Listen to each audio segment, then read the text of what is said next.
Welcome to Conscious Coupling, where Frederick Gobet and Christy Whitman share their experiences of creating a conscious, connected relationship. Every week, they give practical tools, steps, and processes to help you find the loving connection with your partner. Let's get into today's conversation with Frederick and Christy.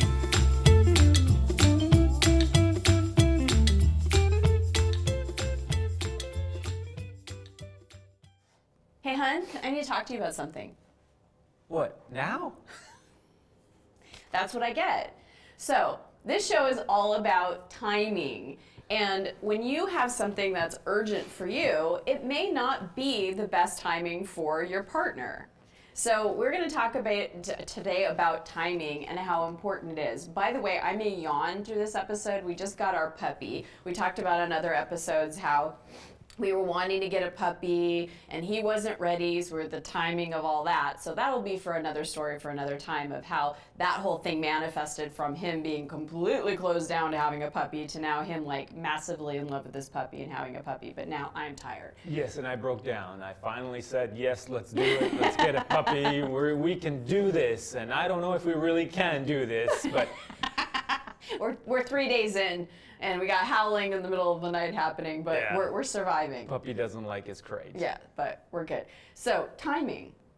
Now, my time might be different from his time. And so I know that in the early part of our relationships, both of us, so this is not just a gender thing. It's not like, oh, all females do this, or all males do this, or kids just do this. We all do this as humans, right? We just have something that is on our mind and we're like, I have to talk about this. And so I run up to him and I'm like, I got to talk to you about this. And he's in the middle of making lunch or something. First of all, a lot of us complain about, a lot of women complain about our partners not paying attention or listening or really being able to hear us.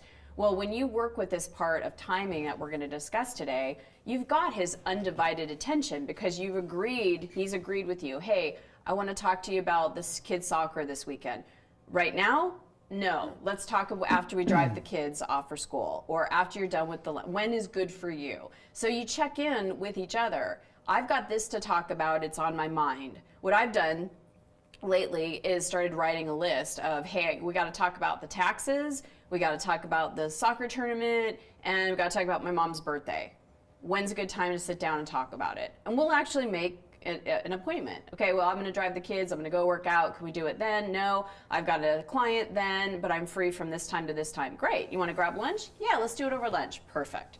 So now at lunch, he and I he knows that I have something to talk about, right? And he's aware of, I need his attention, I need his input on something. Right. So what's important, I just want to say that it's not coming from a perspective where I'm receiving it as a dump of information, right? And I don't know what to do with all of that information, and hence the surprise of, really now? We have to talk about this now? And so we want to be specific on the request of wanting to talk to each other, and not feeling that it's a dump of information or urgent, like right now. Yeah, the urgency of it. There's nothing that's too urgent unless it is really unless the puppy's peeing on the carpet. But all that to say is that we all run our story in our heads, and whether we're reading, whether we're watching TV, whether we're doing any type of activity, we are doing something and we're thinking of continuous thoughts in our heads. And so all of a sudden, when our partner comes up to us thinking, okay, now it's time to talk to my partner about the taxes, about whatever, the plan for tomorrow. Well, we're not there. We're not tracking at the same level yet. So you can't expect your other partner, your other half to say, okay, yeah, right now is good. No, it's not. Hence we've got to find the right timing for both of us to agree, when is this the right time to start talking about planning of the date together or the soccer tournament or whatever. Now, we're not talking about in everyday conversations, like walking in and go, oh my God, the puppy just ran up the stairs, or, the kids did this, la la la, or whatever it is, right? we're talking about when something is a topic that you need a decision, you need to discuss something that's like taxes, like, you know, in-laws coming into town, you know, things that you need to both make a decision on. And agree together. Yeah, or you've made a decision, but you want to tell your partner about it, and it's a big decision. It might have something to do with money or finances or something like that. So that's what we're talking about. It's something that where you need the person's undivided attention, not when they're making lunch, not when they're getting ready to walk out the door, not when they're in the middle of watching a hockey game, you know, when you can come to them. Or, you know, we had such a situation a few weeks ago where Frederick came up to me, he's like, hey, I checked out the bills, so, you know, we're gonna need this amount. And you know, so I was literally getting ready to go out with a bunch of girlfriends, and I wasn't in bill mode. I wasn't in like, okay, what are the bills that we need, that we have, or you know, the money that we need for the bills in our account.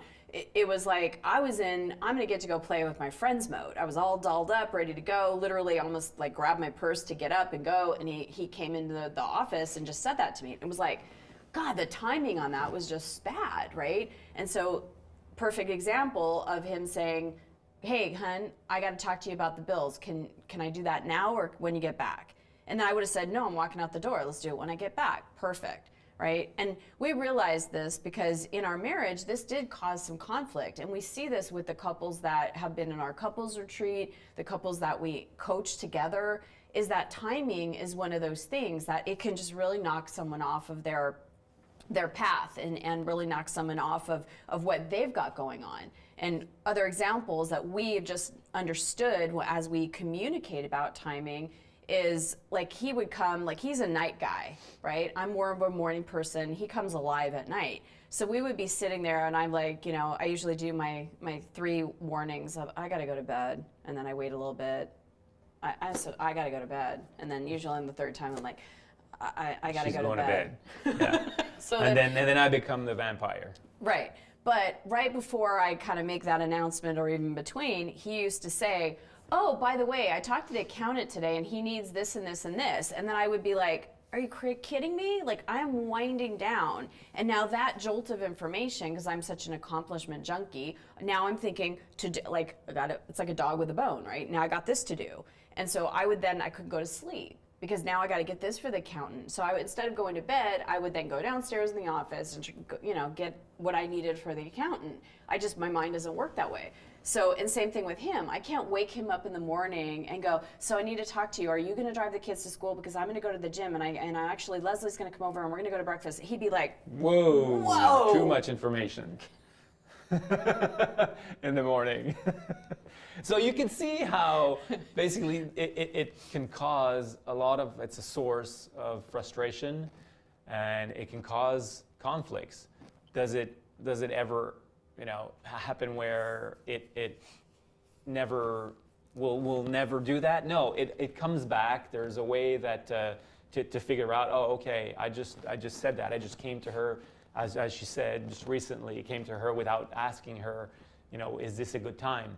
So it does happen, but when it does happen again, the intensity is not as strong, just as in other situations. So the conflict is not as big, because now we're both aware of how to realize and how to say things to each other where we come together and we realize that the timing is good. Yeah, how to so navigate. That we can both agree with a certain subject that we feel that it's important to talk about together. So if your partner comes to you and says, I need to talk to you about this, you could say, right now is not good time. It's not the time for that. Can we talk after the kids go to bed? Or can we talk, you know, later? You can initiate it either way. So for me as a woman, for example, I could come to him and say, I need to talk to you about the kids' soccer tournament. Let me know when is a good time for you.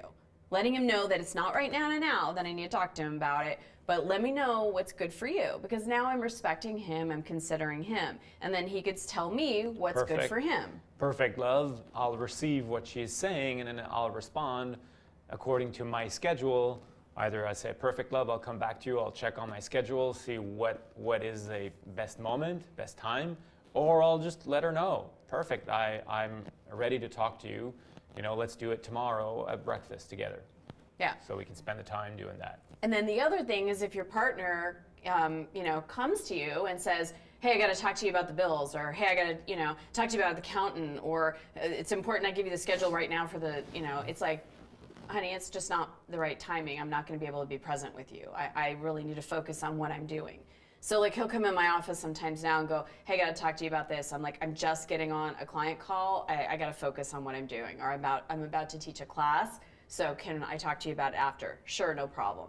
And so it's just an effective way to communicate. And so that's the initial communication.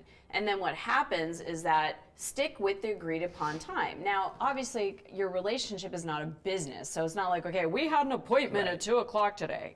It's still loving. It's a loving relationship. It's a way to agree again on certain subjects together as a partnership, because it's easy to say, oh, just take care of it, love. I don't want to deal with that. That's not any better. It's like there's still these areas in life where both of you as a partnership come together and deal with those situations. So maybe it's not a subject that is really important to you. Well, at least you get to know that decision that she or he is taking, right? Absolutely. And you don't need to know all of the steps. Sometimes she tells me that. All right, don't be too specific. Just tell me generally.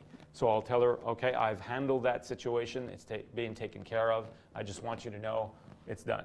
That's a great point. She knows that it's done, right? So it's not an avoiding of a certain subject. Like, okay, just you take care of it. I'll take care of this. You take care of that. You have to be aware in each of the things that surround your couple, because then it's like, if he makes a decision and I'm not aware of it and he figures, oh well, and I'm like, oh, I don't want to know about it, but I don't agree with it, or if it was out of alignment, now we've talked about it, we at least discussed it, it's him to take care of, Right.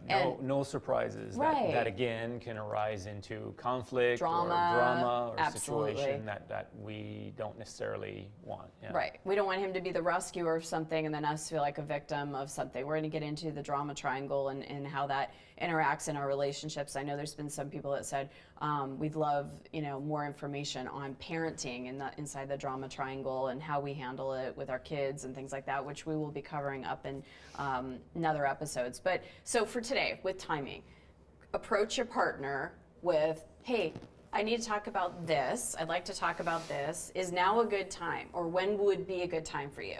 Let him or her respond. And then, grab a lunch or kind of sit down after you agreed upon, after the kids have gone to school, after the kids have gone to bed, after you've had your breakfast, after you've done your workout, whatever it is, whatever you mutually agree upon. And then when you go to be with each other, and you have this list of things that you need to talk about, or it might be just one thing like accounting, like finances, like your mother-in-law coming into town, whatever it is, you can then say, in the language that we shared about in other episodes, I feel this, I would prefer this, I would appreciate this. It's important for me that, so that you're coming from the I, right? I know your mom is coming into town for a week, and I would prefer that you and I have a little bit of alone time, or we have a break, or, whatever it is, right? The bills are coming up, or this amount is due. I would love for us to be prepared for this occasion that we have. Right. So you're coming from the I, you're sharing how you feel to your partner, letting him or her express themselves as well, how they feel about this subject. Remember that you have choices, that it's not just one way or the other way. In another upcoming episode, we're going to talk about not negating your partner in the choices, and when you're brainstorming options, be open to all the different options, but then agree on what you need to agree on, and have that person then be the one that's responsible. So it's like, okay, I've got this, right? Timing, everything, and it's like when he says, all right, I got that, I can then relax, and then it's up to him to follow through with what he's got, whether it's taking the kids to school or signing them up for soccer or whatever it is, right? If he's gonna watch the puppy, I've got this. And I have to be able to relax and let go of my control and have faith and trust that my partner is there to support me in this relationship that we have and all that we've created together. He's got it. And I have to allow him completely, in the space of a law of allowing, to trust him that he's got it. And it's important for him to communicate to me so that I feel secure, I feel reassured that he's taking care of it. Right, because it's important, again, once again, that it's not all on one person to take care of everything from the household or to take care of one aspect of the relationship. It wears that person down in the end. So I think for us, what we believe, for me at least, I believe that we support each other. We're both there, and we both acknowledge every aspect in our lives together. And that makes it actually even more of a connected couple, her and I, and more of an intimate couple as well. Absolutely. Yeah. So I just want to close today by saying that I loved listening to classic rock. I'm a rocker. And I was listening to the radio on the Sirius FM or whatever in the classic rock station. And the Romantics came on. And that song, What I Like About You. And I was like, wow, it's such a good point to bring up for our podcast, because when you think about that song, like What I Like About You, the way you hold me tight, it's a song that's really focused on what do I like about you? What do I love about you? What do I appreciate about you? So whether you're watching this show with your partner or not, it always takes one to start initiating the subject. We're going to talk about that in another upcoming show. But start thinking about just changing from the inside out. Instead of looking for the things that are wrong and bad, looking for the things that are right and good, the things that you do really cherish about your partner, the things that you love, the things that you really appreciate, and feel that within yourself. And do something today to compliment your partner, to appreciate your partner. We've been going a lot with the kids and the puppy. And, for him last night, it was like, I didn't feel like going outside because it was dark. He still needed to eat. So I'm like, babe, you want me to prepare your meal so you could take Jax out? And he said, yeah. So I prepared his meal. He sat down and ate. And then he came up to me, made sure I had his full undivided attention, and said, I really want to thank you for preparing my meal. That, I really appreciate that. And then I was able to say to him, well, thank you for taking care of Jax. I really appreciate, what you did. And so it's a moment in a very busy, busy life. 2 small kids, puppy, business. We're nuts. Household, all the stuff. It's those small moments where we can just look at each other in the eyes and say, I appreciate how you just supported me, how you helped me, how you looked at me, how you complimented me, any of those things. So it starts from the inside out, and just start thinking about what you love about your partner, what you appreciate about your partner. So, any final words, babe? No, just be aware and loving to each other. So next episode is going to be on your beliefs, so stay tuned for next time. Give us a review on iTunes, and if you want to learn more about our online or in-person events, coaching, anything that we have, that's the Conscious Connected Coupling with Frederick and Christy, you can go to ChristyWhitman.com. Have a great day, everybody. Enjoy your day.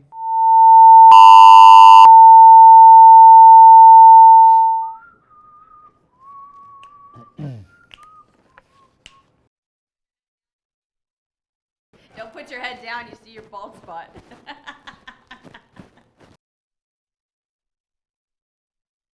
You just start, I'll hit the timer. Oh, because it's recording. Yeah, we're recording already. It's called recording a show. I'm tired. Hey, babe, can we talk for a minute? I need to talk to you right now. What? You're a bad actor. With Frederick Gobet and Christy Whitman. If you like our show and want to know more, check out ChristyWhitman.com. And please leave us a review on iTunes. Learn how to turn your partner into your soulmate. Join us again next week for another powerful episode.